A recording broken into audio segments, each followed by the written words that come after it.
Mama's gone mad. Mama's gone mad. Mama's gone mad. Hi, I'm Brenna, and this is the Mama's Gone Mad podcast. Mama's gone mad. Mama's gone mad. So today, I don't exactly have a topic like I had kind of hoped I would have. You know what I'm like. We've had a lovely weekend, and it's absolutely flown by. And I'm really sorry if you can hear Alessia crying. Stuart's trying to bath her and shower the kids, and I know myself how hard that is. She's not in any pain, I promise, if you can hear her. Basically today, I think I'm going to talk briefly about my PMDD diagnosis, which very nicely leads into a little clip, a little bit of audio from my brother-in-law about an amazing charity that he campaigns for.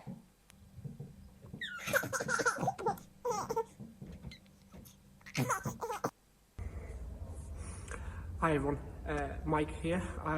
Firstly, thank you very much to Brenna for letting me quickly hijack her podcast and let you know about our fundraising that we have going on at the minute. So I fundraise for the Wellbeing of Women charity, which specialises in all things women's health, so endometriosis, periods, pregnancy, anything at all related to women's health. They're usually the ones leading it, so they do some fantastic work. They do a lot of work on their campaign of Just a Period at the minute. We've been fundraising for them now for 4 to 5 years. We've raised over £10,000 through various events that we've done.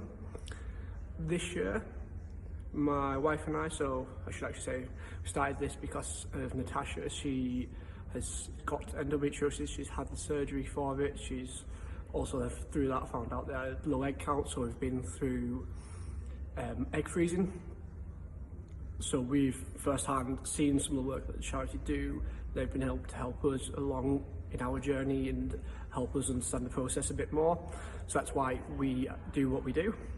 This year, it is the charity's 60th birthday.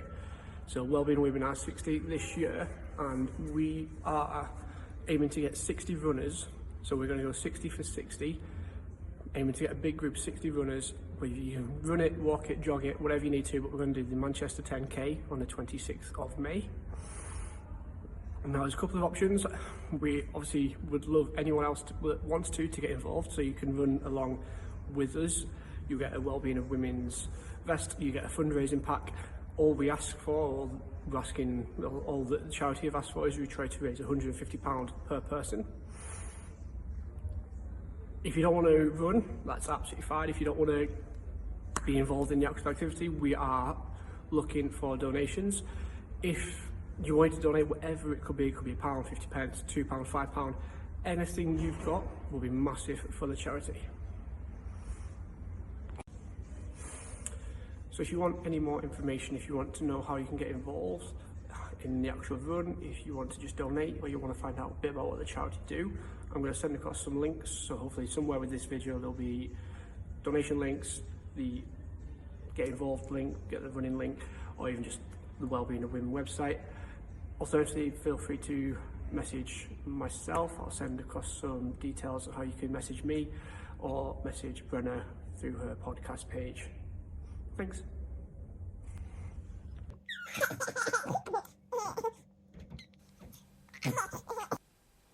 So, as Mike said, it's an amazing charity. I did the Walking Women fundraising with them, it was a few years ago now, and we helped raise some money for them. Incredible charity.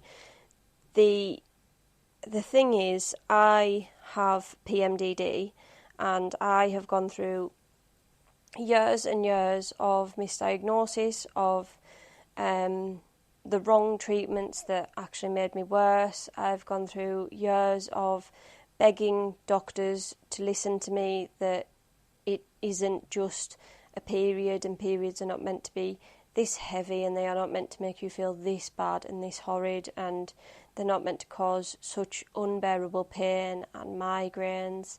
I mean, my periods, not just periods, my ovulation as well, was causing me severe pain, migraines, muscle aches.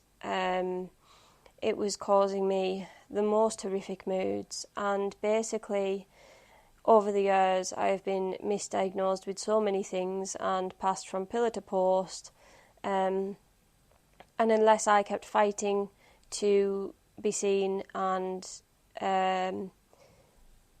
to be referred to gynecology again and again and again, I was just kind of dropped. And the NHS is amazing, they absolutely are, but there is not enough funding into women's health, and I know a lot of women who would fully agree with that. It's such a difficult thing because unfortunately we are expected to just live with it, and of course it kind of, a lot of these illnesses such as endometriosis, fibroids, they can be invisible because unfortunately the doctors aren't seeing how heavily we're bleeding. I know this is maybe a bit TMI, but it's life, it's reality, it is what it is. The doctors aren't getting to see how heavily we're bleeding, how ill it makes us feel, how much pain we're in. They can't physically see it, and I don't think that a lot of doctors are actually trained enough in this sort of stuff. I think GPs should be trained more in women's health, and there should be a lot more funding for it. So the Wellbeing of Women is an incredible charity, and if you can donate, we will be donating. I'm going to put the links that Mike was on about in the bio of this episode. They are also on the Instagram. He said those audio clips have been pulled from videos that he sent me that are also on the Instagram, and that's at mamasgonemad_podcast. Give that a follow and you'll get all those kind of updates. And as Mike said, you can either message him on Instagram, or you can message Natasha or message myself. I will tag them again. I have tagged them in the Instagram, but I will tag them again when I put out another post about this episode. But amazing charity. Please donate, or if you're able to, run for them, walk for them, whatever. Join in the 60 for 60. They deserve all the help they can get.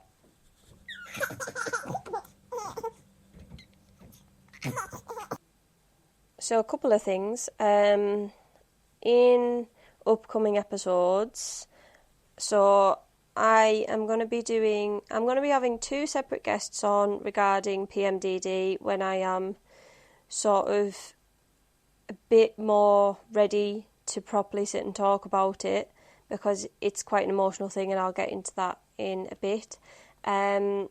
Those 2 women I have chosen and asked because they are very open about having PMDD, and they are also incredibly positive about it. Like, it's insane.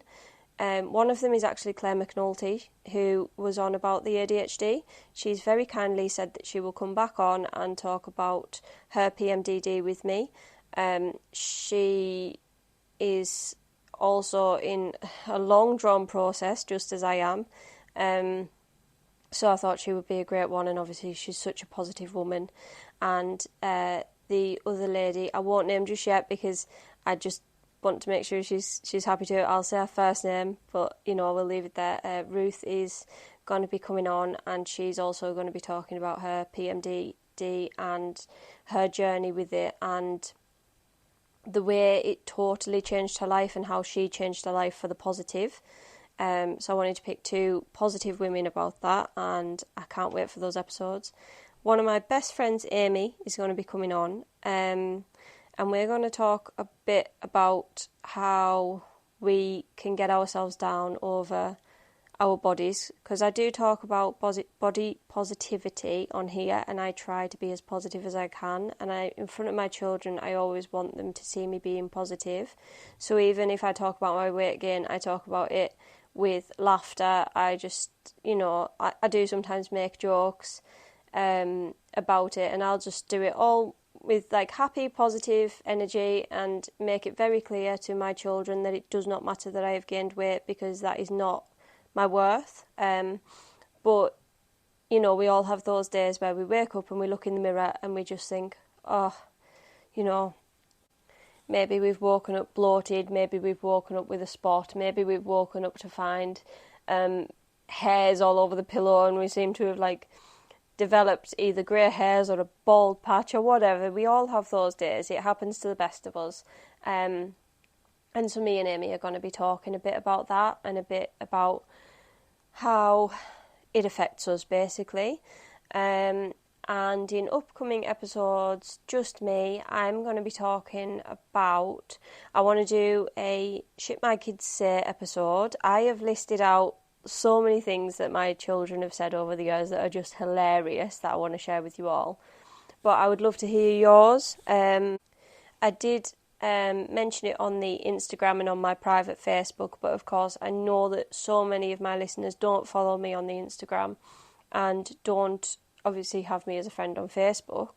So for those of you that don't, I want to do this episode, Shit My Kids Say, just all the funniest things I've ever said, even if they're now adults. I've had one sent in, which obviously feels maybe a bit disappointing, but also I do understand why. I have a bigger reach when I'm on the podcast doing shout-outs rather than just online. I didn't get a podcast out last week, and that's why this is the first you might be hearing of it. And I also want to do an episode about what recharges us. So what do you do that is just for you? And even if you email me and say, actually, it's a bit embarrassing, but it's my housework, or it's cooking, or it's going for a walk, they might sound like the simplest of things, but I want to do an episode all about the things that recharge us, make us feel whole again, calm again, just get us ready to have a good day, or a good night's sleep or whatever. I want to do an episode about that because I think it'll be a really positive, happy, nice episode. And the thing is, it might help to give other people ideas of things they could do, because it can be hard to find new hobbies. And I'm hoping that if a few people send theirs in, some listeners out there might just find something that they actually love and that does them good. And then another episode I'm going to be doing with one of my lovely listeners, Molly, is another ADHD episode, because they seem to be so popular, and I think it's something that still isn't talked about enough, especially for adult women. It's still perceived as, the little boys running up and down the walls, absolutely can't sit still, and it is not that at all. It's a much bigger picture, and it affects everything in your life. I had an ADHD, what's the word? sensory overload. See? Brain fog, joys of menopause and ADHD together is so fun. I had a sensory overload today. We've had a lovely weekend, but we were out in a restaurant. I had Lily speaking to me in one ear, Stuart basically shouting at me from the other side of the table from there, and then just all the noise of the restaurant, and I just had to tell them both to stop for a second because I was going to cry. I can't even explain how much it overwhelms me. So I'm going to be doing an episode with Molly about our ADHD, and I think that'll be really nice. I love the fact that on this podcast I get to speak to real people who are, who have real lives and real, I don't mean it to sound like odd, but just people you can really relate to, because I can't relate to celebrities in many ways at all. So I love the fact that on this podcast I get to meet and speak to so many incredible people, and it's built some lush friendships for me. So those are the things that we're going to be doing in the future.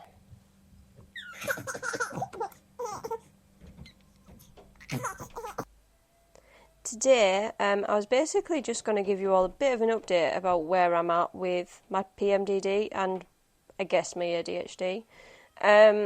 So I am now into month 2 of the menopause. This month, when I got the injection, I think my blood has gone a bit thin because I just bled and bled and bled, like not from anywhere, from the injection site. It's an implant, so it's quite a thick injection. It's called Zoladex, and it basically puts you into the menopause by stopping your estrogen. It stops ovulation, therefore it stops your periods. It all came about for me, and it's scary for me to say this on here, but I think that it's really important to be honest. And the thing is, at the end of the day, the correct people have given me the correct help that I need this time round. So it's like, it's all right now for me to speak about. It's not as scary because I know that I'm in a good place now. I know I'm getting the help I need. Basically, I was put on... So for years I was told that I had... they were like 90% sure I had endometriosis because I ticked all the boxes. For years before that, I was told it was probably fibroids, and they kept on doing scans and they kept on finding nothing. For a while, I was told it was ovarian cysts. Again, nothing on scans, no proof of that. So then they went on to endometriosis, and they absolutely filled me and my husband with confidence that it was definitely endometriosis, basically. And I'm not saying that in like a horrible way to towards the doctors. They were doing their job, and I was ticking the boxes. I see why they thought it was that, but obviously it wasn't. I had surgery and they found no endometriosis. So I was put into the chemical menopause for 6 months in 2022. I was put in it from, was it the March? I need to do my maths. It was either the March or the April, and then in the October, so I was in that for 6 months, and then in the October I was given surgery where they found nothing, and then I fell pregnant with Alessia in the December. I was then, it was ages before I had another period, because obviously I was pregnant and then I was breastfeeding, and from the moment I had my first period after stopping breastfeeding, I knew that I couldn't carry on like that. I was in agony. I collapsed. I was very, very sick. Stuart actually had to come home from work. I couldn't look after the children. I was really bad. I was laying on the sofa crying my eyes out. I was having to lie in bed with Alessia and hope she'd nap, and of course she wouldn't, because that's not Alessia. And it was a horrible, horrible day. It was incredibly painful, and I think my blood sugar must have dropped quite heavily because of how much I was bleeding. It was all over my bed. Basically, I woke up. This is maybe too much information. I'm going to have to put like a warning on the bio of this episode. I had woken up, and I hadn't realised I was basically lying in a pool of my own blood. And so I took my pyjama bottoms off and ran to the toilet, and my ensuite, I have an ensuite, so it's literally barely a journey, and went to the toilet, and then it was just everywhere. There was just blood everywhere. It was all over the carpet, it was all over my bed, it was all over the ensuite floor. In the time it took me to sit down, it had gone on the seat. It was awful. I was in so much pain. And yeah, I had to ring Stuart to come home from work. I tried to cope for as long as I could, and he had to come home at like lunchtime. And my periods from there basically carried on like that. So I found myself being in like a low mood with pain in my pelvis during ovulation. Unfortunately, of course, you have to figure these things out yourself to realise it was ovulation causing it. And then I was bleeding heavily for every period, having low mood, having mood swings. I would be absolutely fine, and then I wouldn't be. I was snapping, and then I'd be fine again. I saw gynecology after going to the doctors, and they tried to put me on some sort of acid.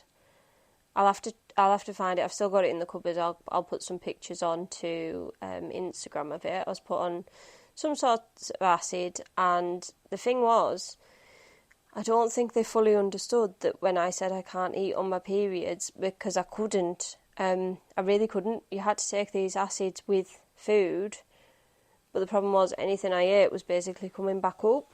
So, of course, the acid was just coming back up, and it was making everything even worse. It was causing me like worse cramps in my stomach and stuff. So I just stopped that myself, stopped ordering it from the doctors and just put a stop to that one. I was then put on amitriptyline for my migraines, which was a totally separate issue, but basically because my periods had come back, my migraines had got worse, they got a lot more intense. Again, I was struggling to get out of bed, I was struggling to drive. No pain relief was really touching it, so I was put on amitriptyline, which actually turned out to be just one of the best things ever. And the amitriptyline then helped with the pains, so it helped when I was ovulating. I wasn't getting the pelvic pain as much, and I also wasn't getting as bad cramps during my periods. I'm sorry if this all sounds a bit mixed up. I haven't got any notes in front of me. I'm just doing this off the top of my head from memory.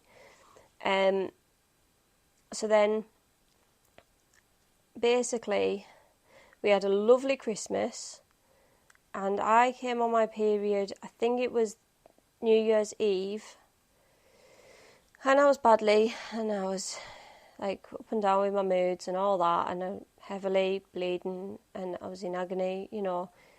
It was like the pain was coming and going, but it was nothing like it had been, you know. I say agony kind of loosely with that one. It wasn't like unbearable pain. It was probably what periods are like for most women, which is bad enough. And then on the 2nd of January, the day before the kids were returning to school and I was returning to work, and Stu had gone to work because it was his day back after Christmas, I felt the lowest I've ever felt in my life, to the point of like not feeling anything. I felt totally numb, and I felt like nobody was benefiting from me being alive. It's not even a feeling I can describe. And Stu basically got home from work and I explained to him how I'd been feeling. Obviously I hadn't done anything. I'd looked after the kids because that's what you do. I hadn't, you know, hurt myself in any way or anything like that. I focused on the kids, and I'm so glad they were there that day. And then, I told him how low I was feeling, and I'm not ready to really explain quite how low on here, but I think you can probably imagine. And so he said, look, you've been seen by gynecology again in like 4 days. I was being seen on the 6th. He said, please just we'll see them and see if it's to do with your periods again. So we went to see them, and they said, right, we need to put you back onto Zoladex, but you need to go on it with HRT this time because you have too many risks of being on Zoladex without, especially for a second time around.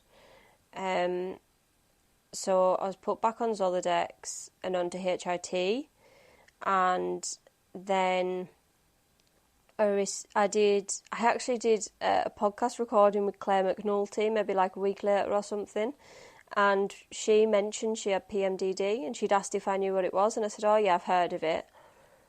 And then, because I'd heard of it from Ruth, who I mentioned earlier, and then I had a really bad day again. No, I didn't. Oh, I'm losing track.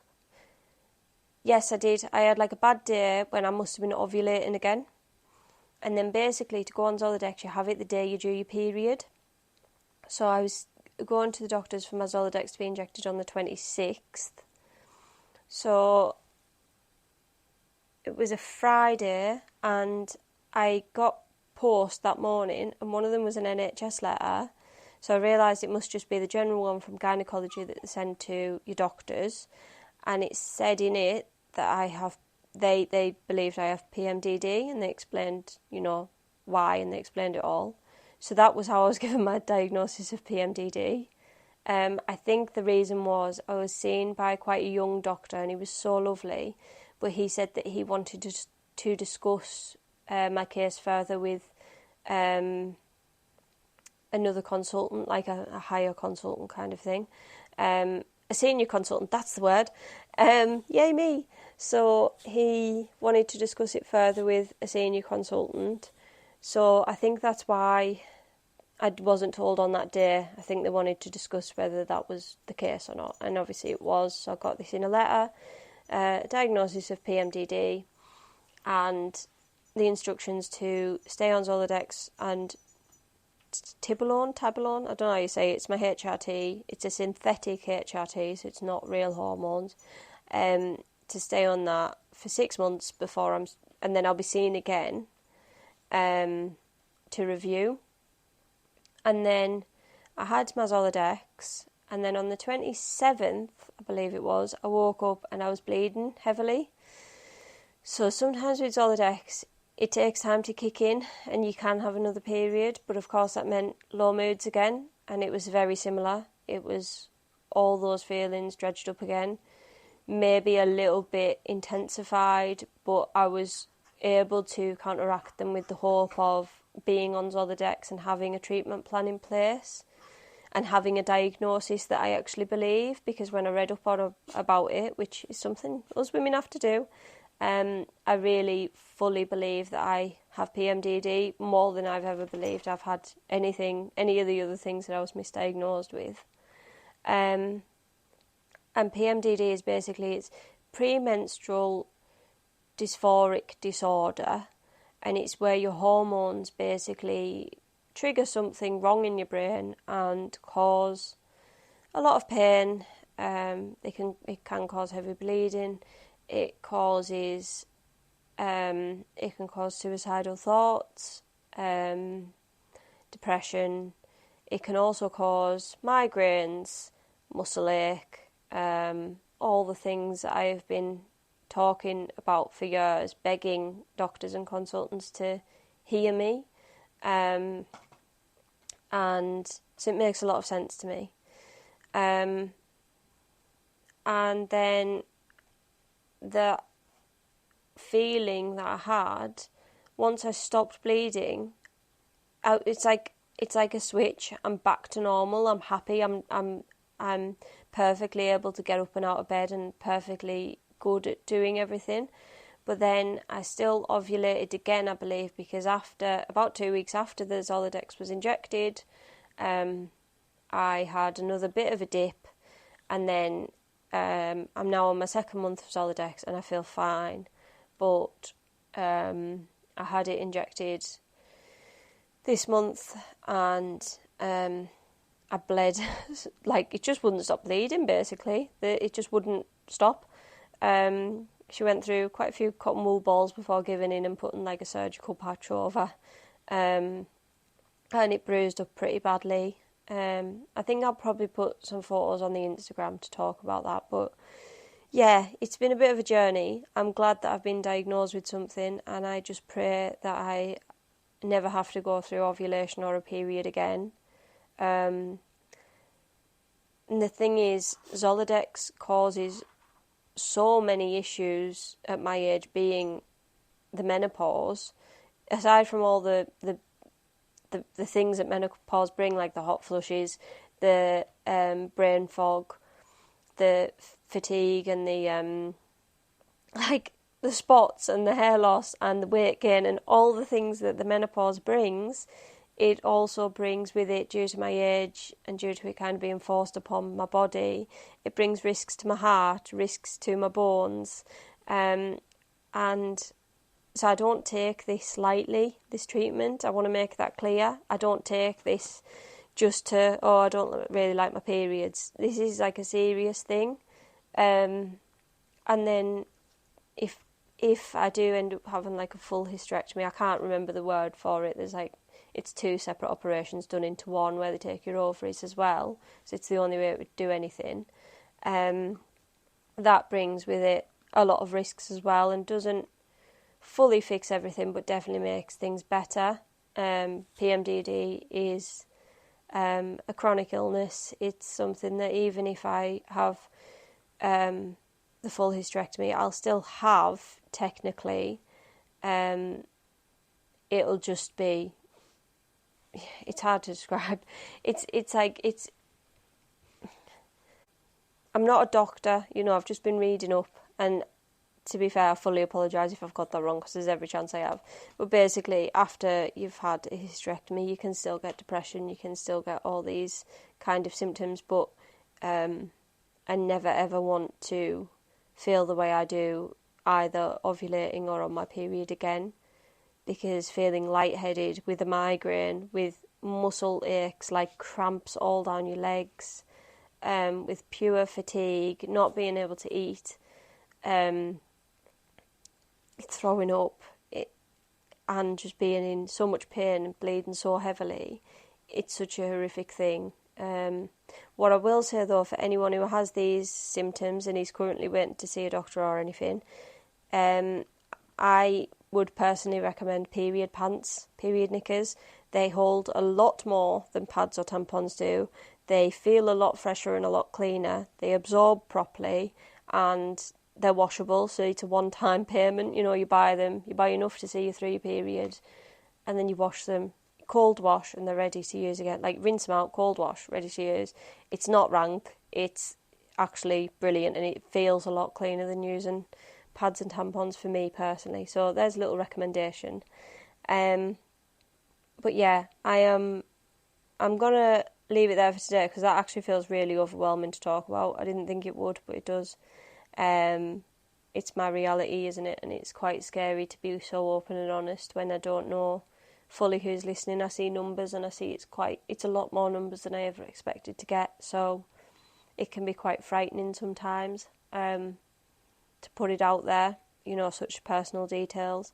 But I'm going to leave it there, and it's time for me to get a cup of tea and relax and not stress myself over the fact that this is going out on the internet. But I'm going to play Mike's clips again, and I will be putting his links in the bio.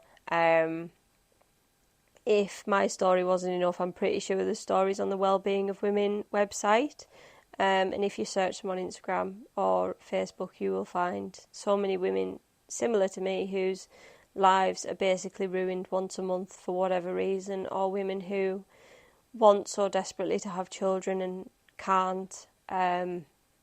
I feel quite emotional. It's so many women's reality, and it's not talked about enough. So I'm going to play those clips again, and if you can donate to him, if you are able to, I know it would mean the world to so many. It's a brilliant charity.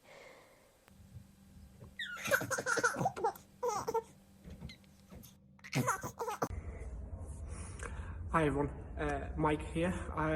Firstly, thank you very much to Brenna for letting me quickly hijack her podcast and let you know about our fundraising that we have going on at the minute. So I fundraise for the Wellbeing of Women charity, which specialises in all things women's health, so endometriosis, periods, pregnancy, anything at all related to women's health.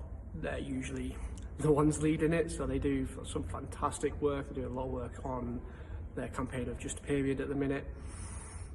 We've been fundraising for them now for 4 to 5 years. We've raised over £10,000 through various events that we've done.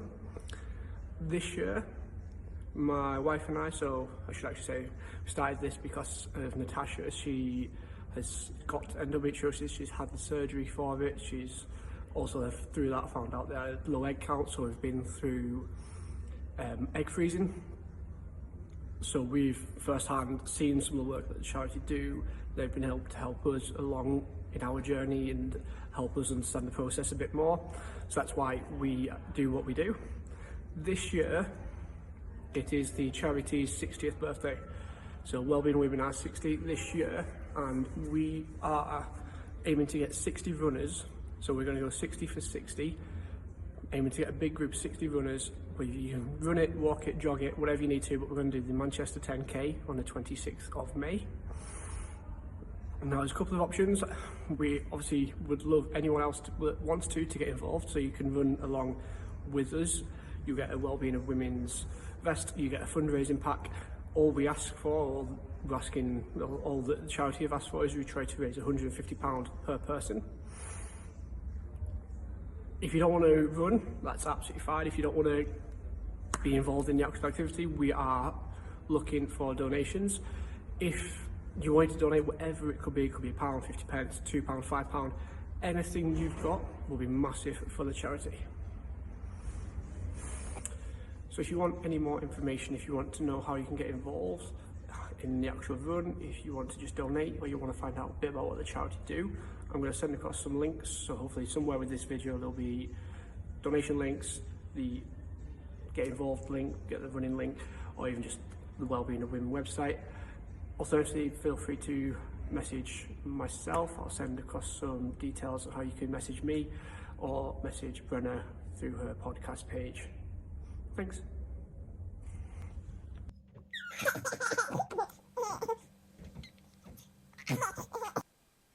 So as I said, I'm leaving it there for today. If you can donate, please do. If you can run, walk, jog for them, please do sign up. Yeah, it turned into a bit of an emotional episode. Did not expect it to be like that. But as always, if you are able to, it only takes like 2 minutes. If you could please leave me a review on Apple Podcasts and a rating on Spotify, it makes the world of difference to me. It's genuinely, it takes like 2 minutes and it makes such a huge difference. Also, if you could subscribe to the podcast on any platforms, that makes a huge difference too. Email me with anything you want to contribute to the podcast, especially to do with the things that I said earlier in the podcast about upcoming episodes. So should you could say anything about ADHD, PMDD, and also what you do in your downtime to just feel good, feel yourself, feel better. And if you could follow the Instagram, it's at mamasgonemad_podcast, and the email is mamasgonemad23@gmail.com. As usual, thanks so much for listening to Mama's Gone Mad. Mama's gone mad. Mama's gone mad. Mama's gone mad.